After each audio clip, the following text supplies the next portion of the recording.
Assalamualaikum warahmatullahi wabarakatuh. Kami dari kelompok 8 ingin memaparkan materi tentang pasar modal. Yang beranggotakan saya sendiri, Amelia Putri Septiana sebagai moderator. Selanjutnya ada Karsi, ada Rafina, Nova Meisha, dan Cindy Farera. Pasar modal merupakan kegiatan yang berhubungan dengan penawaran umum dan perdagangan efek perusahaan publik yang berkaitan dengan efek yang diterbitkannya, serta lembaga dan profesi yang berkaitan dengan efek.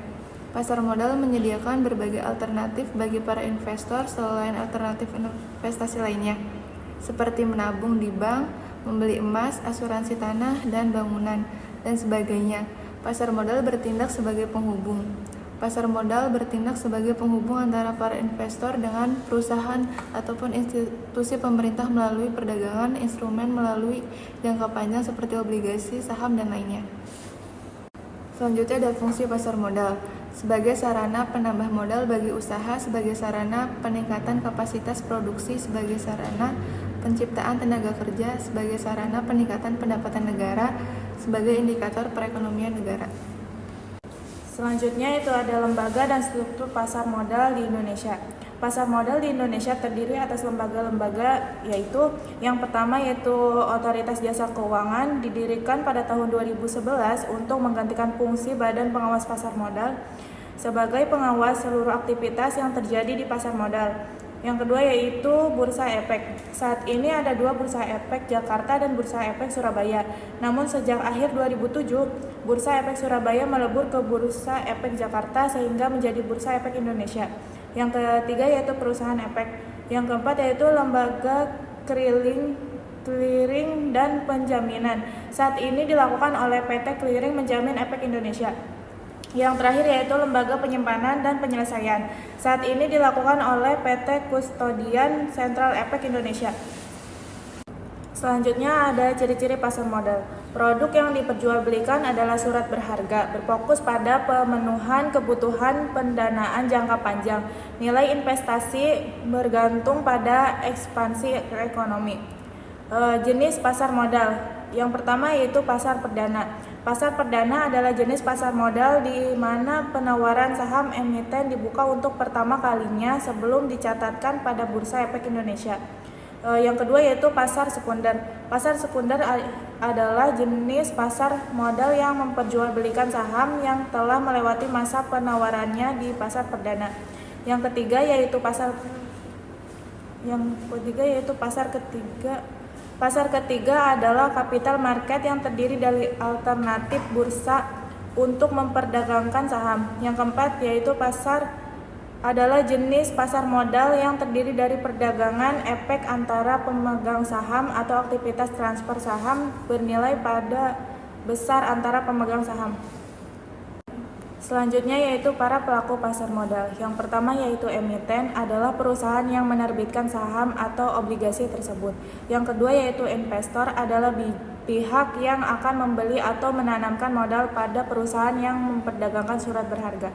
Yang ketiga yaitu penjamin emisi atau underwriter, merupakan lembaga keuangan yang menjamin penjualan saham atau obligasi dalam jangka waktu tertentu dan memiliki kemampuan untuk menerima uang tunai yang dicari oleh emiten.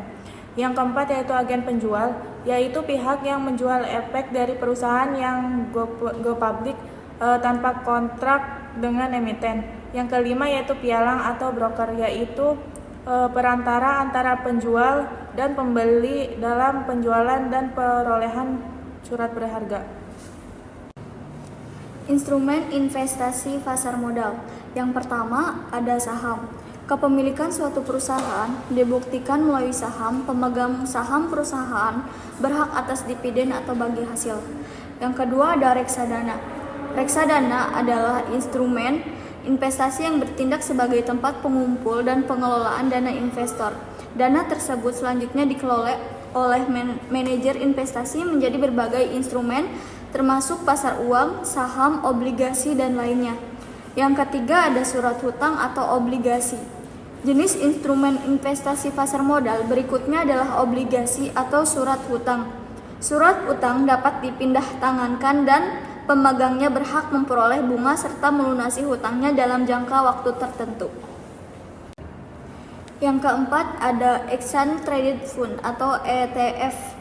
Exchange Traded Fund memiliki karakteristik yang sama dengan reksadana karena keduanya dikumpulkan secara kolektif.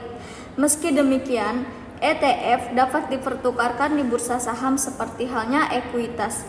Dan yang kelima ada derivatif. Selain itu, ada surat berharga yang berbentuk derivatif. Surat berharga ini disebut sebagai derivatif saham. Di pasar modal Indonesia terdapat dua bentuk derivatif, yaitu waran dan raing. Selanjutnya ada strategi investasi pasar modal. Investor harus menyadari bahwa berinvestasi di pasar modal di samping akan meroleh keuntungan, juga ada kemungkinan akan mengalami kerugian. Strategi dasar investor yang akan meningkatkan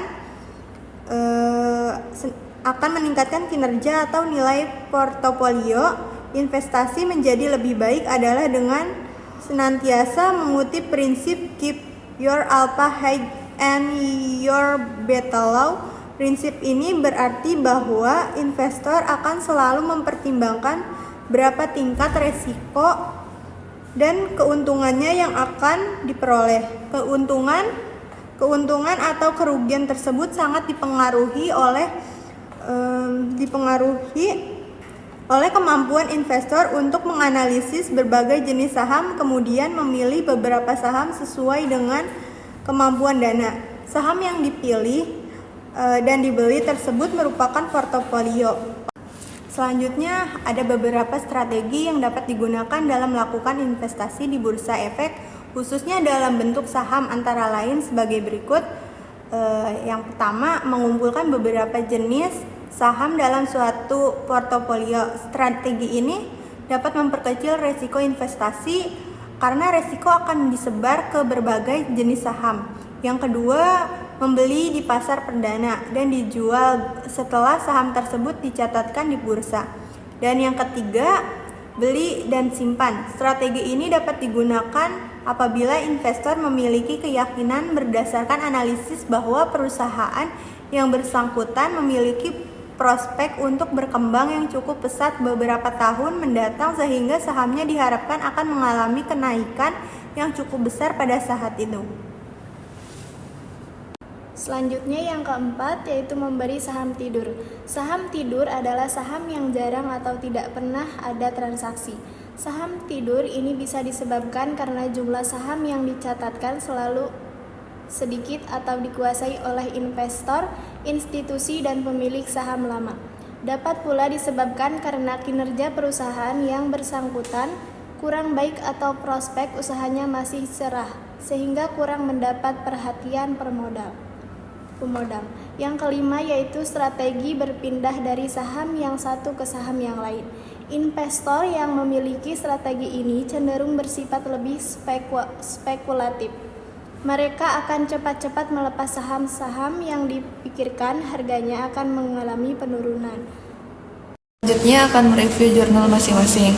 Yang pertama, jurnal dari saya yang judulnya Implikasi Faktor Makroekonomi Terhadap Return Saham Indonesia, Perusahaan Properti dan Real Estate. Fenomenanya, jurnal ini membahas tentang fenomena faktor makroekonomi terhadap return saham Indonesia, perusahaan properti dan real estate. Abstraknya, penelitian ini bertujuan untuk mengidentifikasi pengaruh kebijakan perubahan tingkat bunga yang dilakukan oleh Bank Indonesia selama periode Januari 2010 sampai Maret 2016 terhadap return saham sektor properti dan real estate.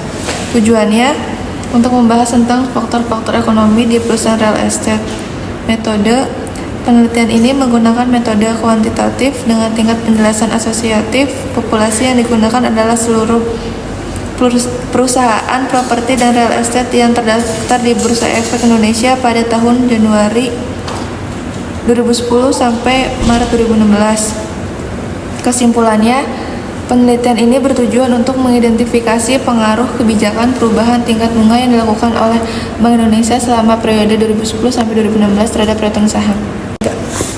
Pengaruh faktor fundamental dan makroekonomi terhadap harga saham pada perusahaan industri properti Bursa Efek Indonesia. Abstraknya yaitu Penelitian ini bertujuan untuk membuktikan secara empiris pengaruh return dan tingkat bunga secara simultan dan bagian pada harga saham. Metodenya yaitu penelitian ini bersifat eksplorasi objek. Dalam penelitian ini adalah perusahaan industri properti yang terdaftar di Bursa Efek Indonesia dengan periode pengamatan tahun 2016 sampai 2018. Tujuannya yaitu untuk membahas tentang pengaruh faktor fundamental dan ekonomi makro terhadap harga saham pada perusahaan properti industri di Bursa Efek Indonesia. Hasilnya yaitu pembahasan pengaruh return terhadap saham. Hasil penelitian rasio ini menunjukkan efisiensi perusahaan dalam menggunakan modal sendiri untuk menghasilkan keuntungan, sehingga untuk meningkatkan laba perusahaan dan efisiensi. Hasil penelitian ini secara simultan menunjukkan bahwa return rasio hutang terhadap modal, margin laba bersih, inflasi, suku bunga, dan suku bunga mempengaruhi harga saham. Kesimpulannya yaitu berdasarkan analisis pada penelitian, maka dapat diambil kesimpulan yaitu variabel faktor fundamental, net profit, margin, dan makroekonomi, inflasi, dan suku bunga secara simultan berpengaruh terhadap harga saham. Pengaruh nilai tukar rupiah dan inflasi terhadap indeks harga saham sektor properti dan real estate yang tercatat di Bursa Efek Indonesia. Latar belakangnya yaitu perekonomian Indonesia aman dari ketidakpastian. Beberapa di antaranya adalah penurunan nilai tukar rupiah, tingkat inflasi yang tidak tercapai, kenaikan harga kebutuhan pokok, dan krisis energi yang menyebabkan kenaikan harga minyak di seluruh dunia. Pasar modal dapat menjadi alat penting untuk meningkatkan perekonomian suatu negara, karena peningkatan volume perdagangan di pasar modal dapat menunjukkan peningkatan perekonomian suatu negara atau penurunan. Tujuan penelitian.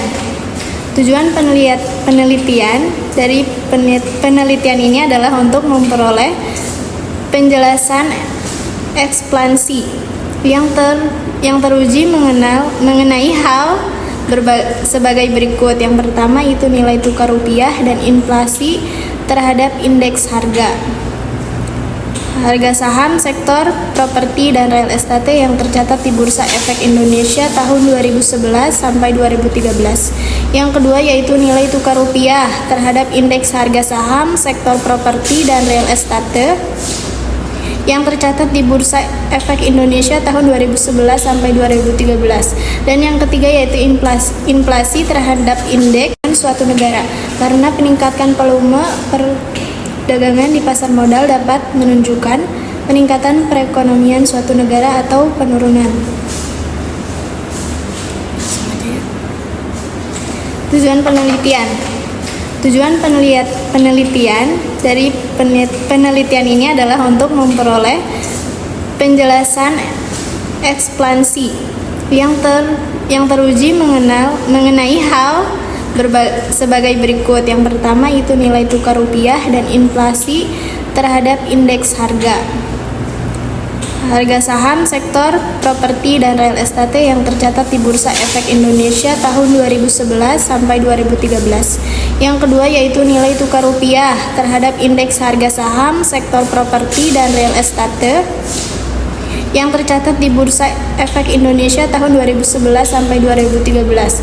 Dan yang ketiga yaitu inflasi terhadap indeks harga saham sektor properti dan real estate yang tercatat di Bursa Efek Indonesia tahun 2011 sampai 2013. Metode penelitian ini menggunakan desain penelitian kuantitatif kasual.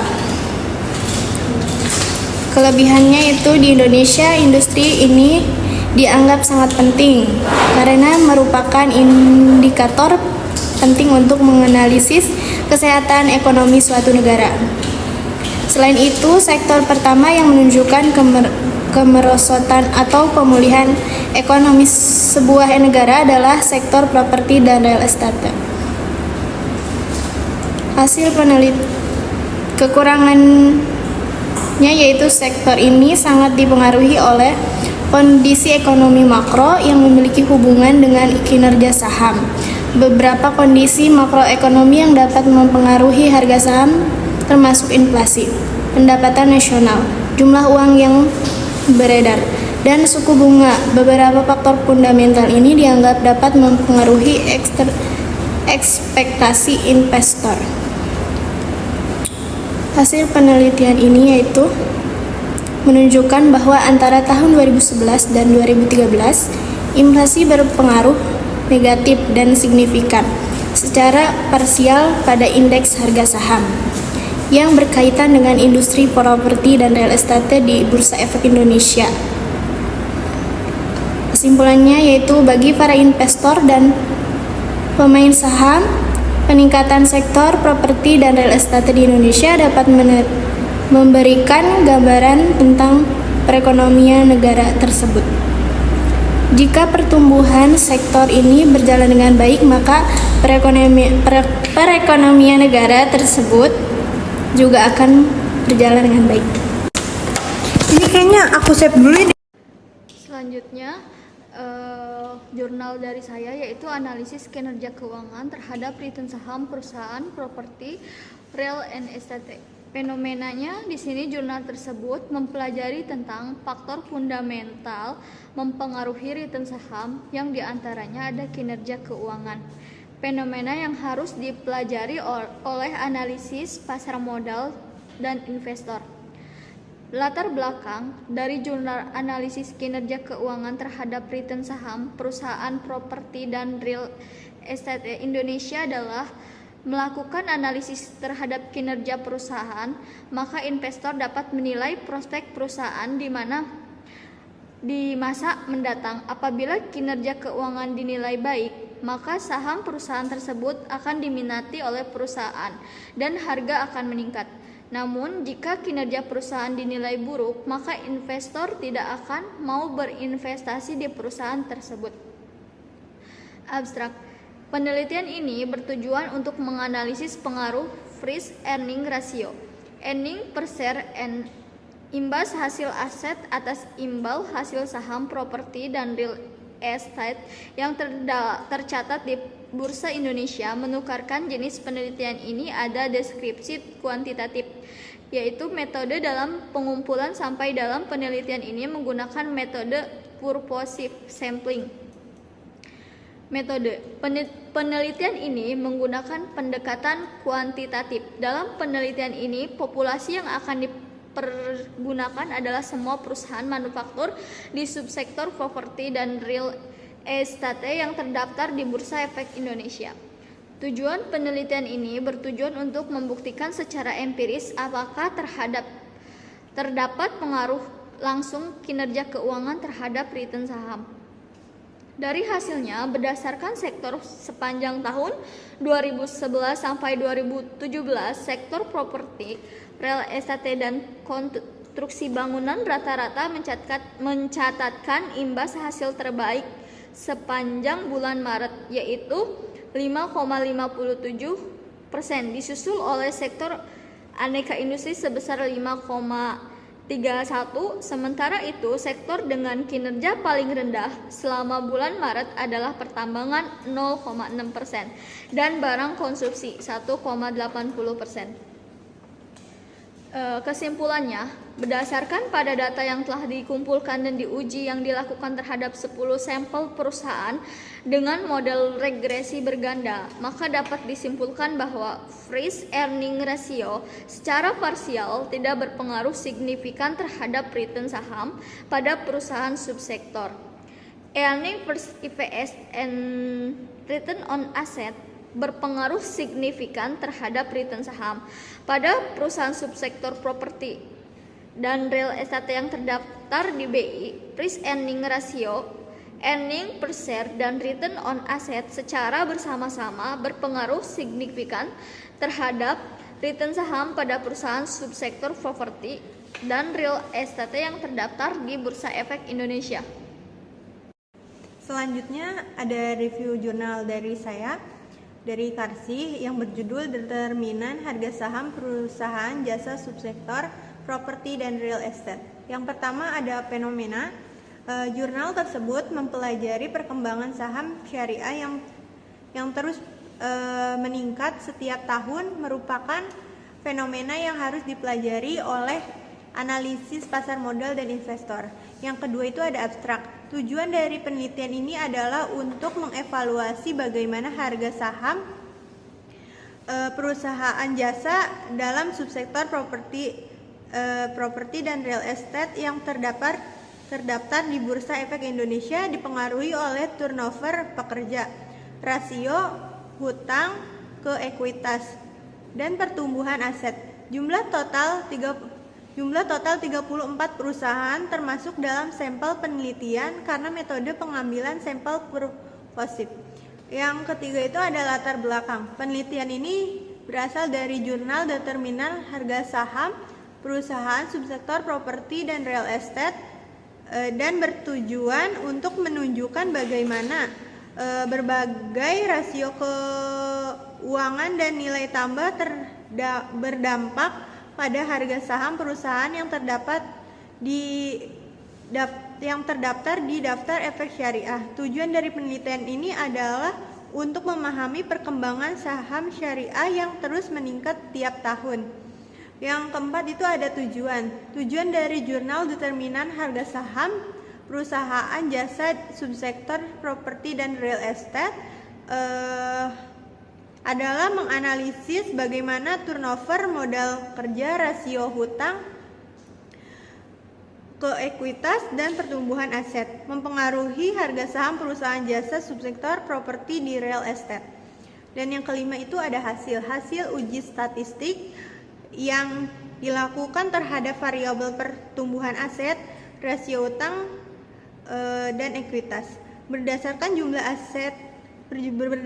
jumlah sampel atau jumlah pengamatan data. Sampel ini terdiri dari 170 perusahaan dari tahun 2017 hingga 2021 dalam subsektor properti dan real estate. Yang keenam itu ada metode. Penelitian ini dilakukan dengan metode kuantitatif, yang berarti pengumpulan data dilakukan dengan instrumen. Penelitian dan analisis data kuantitatif atau statistik, tujuan dari metode ini adalah untuk mendeskripsikan dan mengevaluasi hipotesis yang telah dibuat. Yang terakhir itu yang ketujuh ada kesimpulan bahwa working capital turnover, debt to equity ratio, dan pertumbuhan aset berpengaruh signifikan terhadap harga saham perusahaan jasa dan subsektor properti dan real estate yang terdaftar di Bursa Efek Indonesia. Mungkin itu review dari jurnal kami. Kurang lebihnya mohon maaf. Wassalamualaikum warahmatullahi wabarakatuh.